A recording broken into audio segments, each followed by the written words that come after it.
For most of history, if you wanted to save a moment, you had to paint it.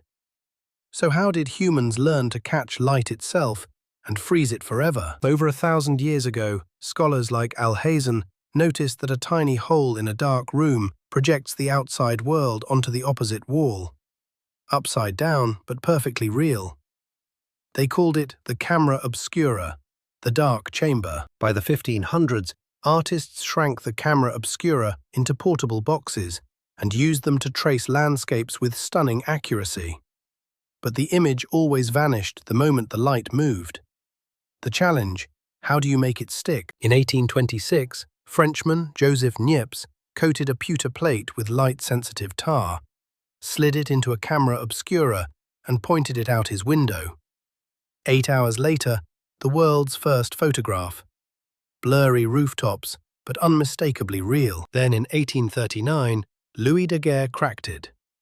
His silver-coated plates, developed with mercury vapor, produced razor-sharp images in just minutes. Paris went photo-mad.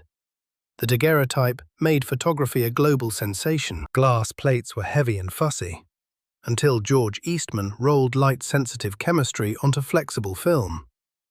In 1888, his Kodak camera arrived preloaded, with a famous promise: "You press the button, we do the rest."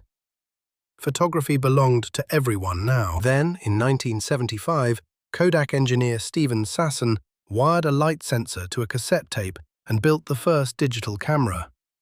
It weighed nearly 4 kilos and took 23 seconds per shot. But it proved light could become data, no film required. Those sensors got smaller, cheaper, smarter, until they slipped inside our phones. Today, humans snap nearly 2 trillion photos a year. From one pinhole in a dark room to a camera in every pocket. Whether it's a dark room with a pinhole or the chip in your phone, every camera is the same idea: a box that catches light and a clever way to make it stay. Pretty magical when you think about it.